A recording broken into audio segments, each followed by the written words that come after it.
This is the 70,000 mile engine that came in for what we thought would be a simple issue and then ended up needing an entire engine. We're gonna tear it down and figure out what happened, and we have this new engine to install in it.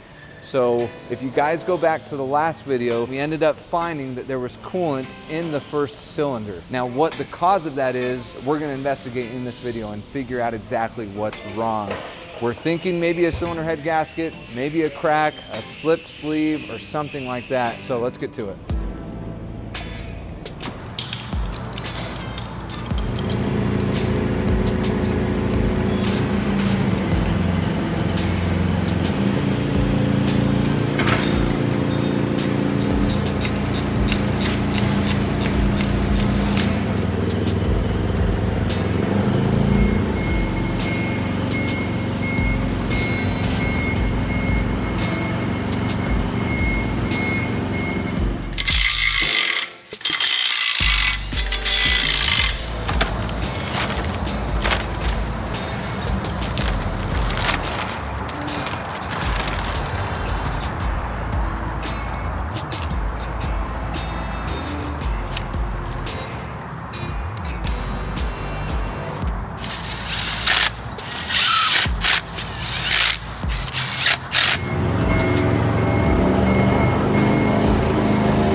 Okay, so we didn't get this on video, guys, but on Friday we were doing some testing because we're cleaning the injectors and we have an issue. So I'm going to show you what an issue looks like. Look, so here's a spray pattern of both of these.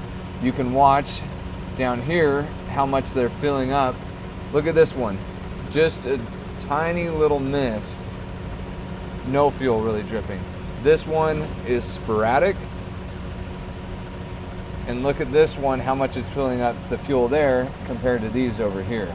For comparison, we're gonna put two new injectors that we got here and watch the spray pattern, and then we're gonna really dial in these two.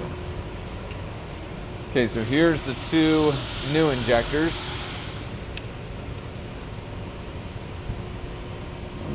Fat O-rings.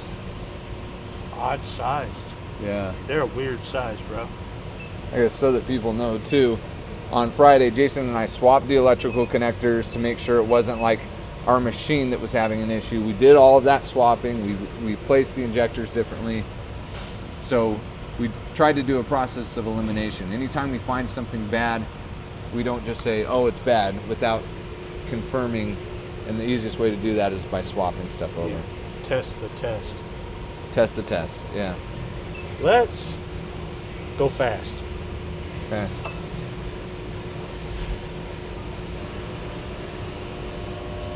Ricky Bobby's version.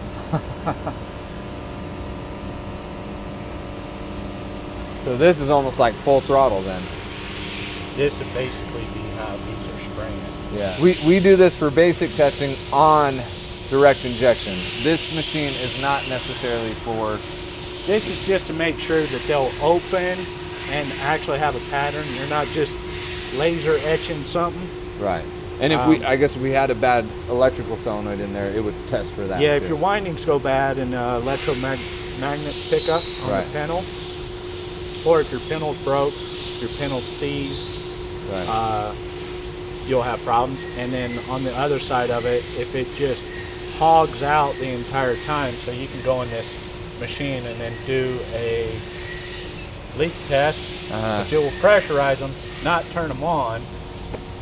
If we had like something that was sticking Yeah, open. if they were just hosing right now, then it would be bad. Right. But they're not. Right. So you can go into continuous, and they'll do one at a time. So that's a pretty good pattern. Right. Then it will shift. They're pretty good. Yeah. Yeah, they're good. Yeah. Cool. Okay. So, and then on your individual, you just look at your graduated beaker here and see if they're about the same. Right. And that's a really good test because it's testing each of them separately, because the feed is on this side and these are able to give so much fuel at one go. Right. Because this is a different style system than what those work off of. Right. Because the milliseconds on these is way shorter.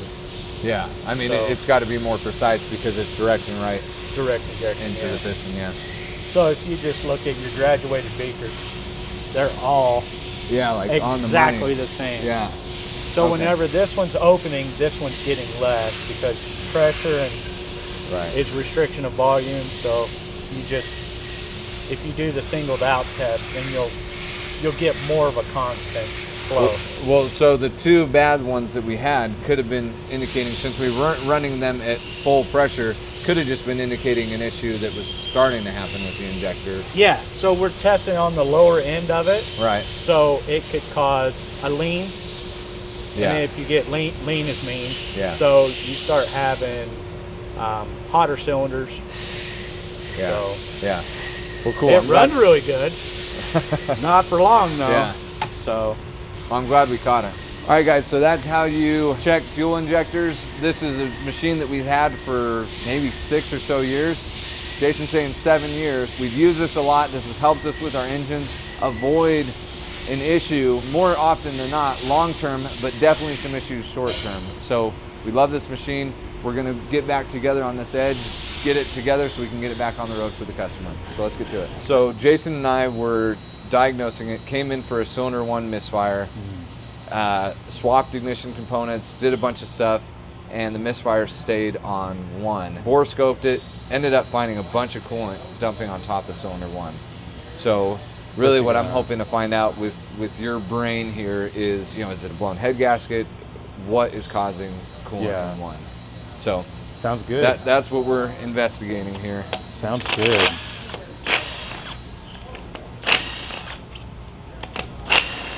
Oh, there it goes. Very nice.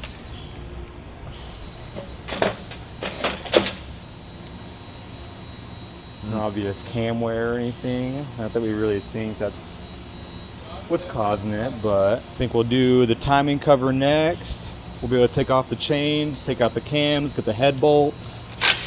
Yeah, this car only had like 70,000 miles on it. Oh wow, really not that much. No. Yeah, this is an unusual engine for us to do. It's a 2.0 or? Yep, Cool. 2.0 turbo. Sounds good. This is the same engine, or I think near identical as what they put in like a Range Rover Evoque. You're paying for the Range Rover badge and a little bit of an upgrade on the interior, but you're getting a Ford. That's crazy. Yeah.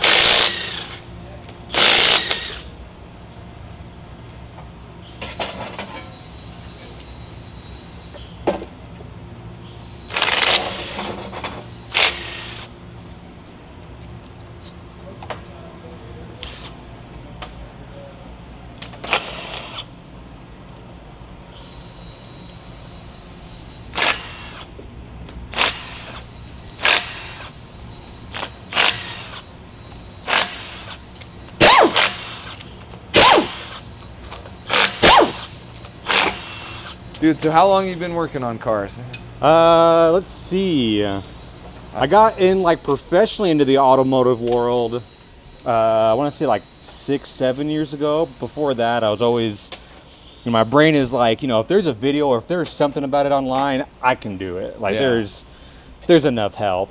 So I was doing a lot of suspension before and not a lot of engine work. Engine work always intimidated me for a while. Because when we hired you, the kind of anticipation would be mechanic. Yeah, so that's kind of what my initial thought was, but I actually really found that I really loved working in the machine shop. I really like all the nitty-gritty of an engine, and I think it's actually really worked out really well that I came when I did, and yes, I've been really enjoying it. You have been a huge help in helping us stay organized with everything here. Thank you. You've been such an awesome addition to the team. I love to hear it. The customer did not express any issues with overheating, but we did have a...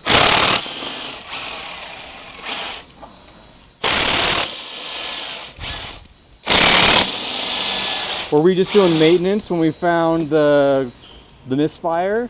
No, we do some of the basic maintenance for the customer and their vehicle. Yeah. They brought it in, the check engine light was flashing sometimes, and he uses it as a commuter going back and forth to work, and he brought it in, left it with us for a few days so we could get to it. Yeah. Because it was misfiring pretty bad. I think that should be it. I don't see anything else on the sides or anything. Yeah. And the reveal. One is a little bit cleaner than the others. You can definitely see that. What Mikkel is pointing out, guys, is you see how these 3 pistons are fairly dark and have some carbon buildup, but then you look at this one and you see how it's more clean. That cleanliness is because coolant, when it is part of the combustion, acts as like a steam cleaner, cleaning the top of the piston off. So we definitely see signs there. This is the first cylinder? Yeah, so this would be the orientation. I don't see anything on the top end per se.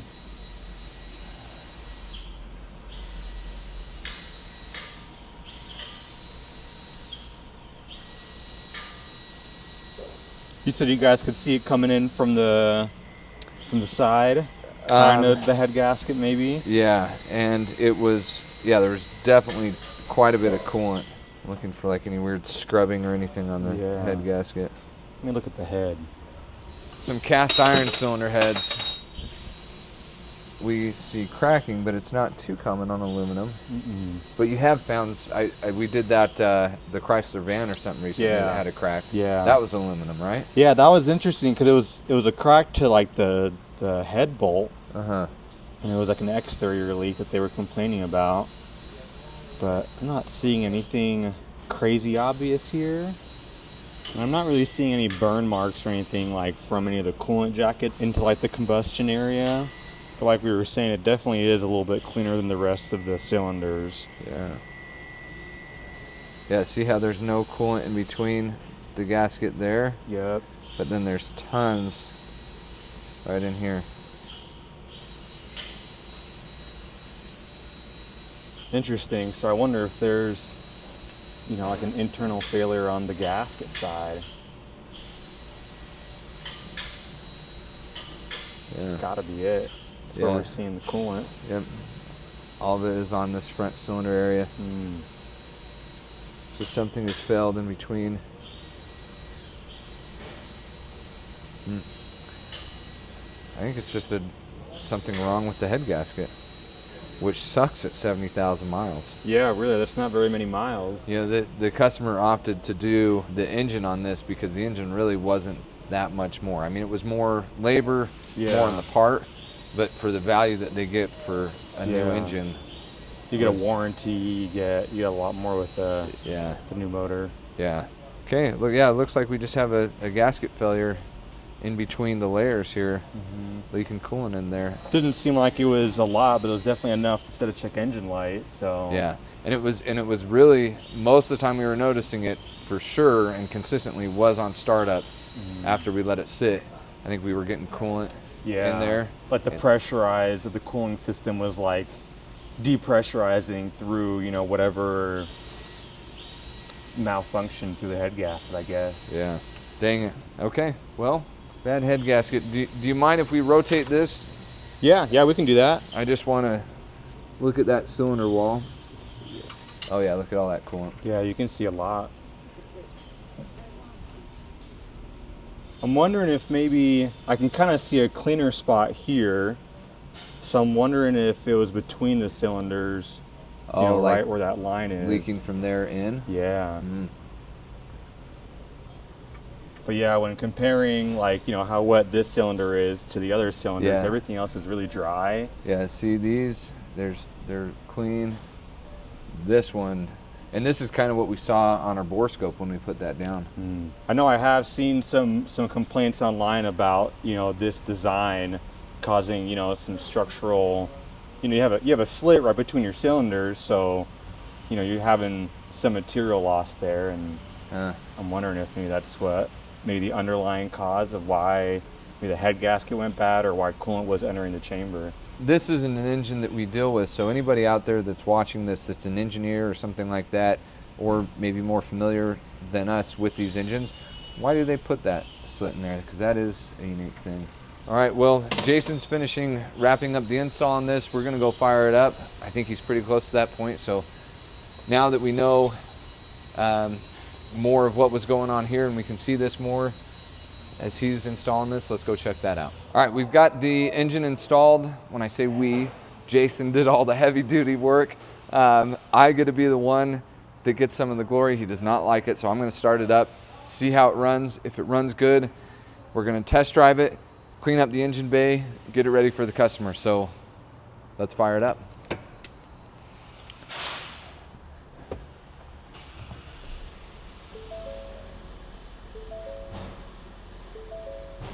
We got life. Sounds pretty good. Not my singing in the car, right? No, I was talking about your singing.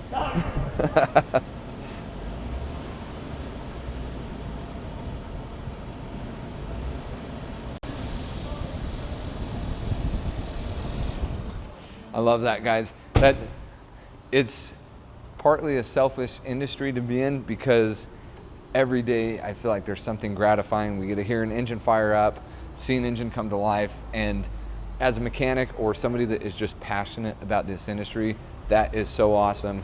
So we're gonna clean this up, get it back to the customer. They're excited because this is their only vehicle, so we've tried to turn this around really quick, but that's a wrap. We got it done.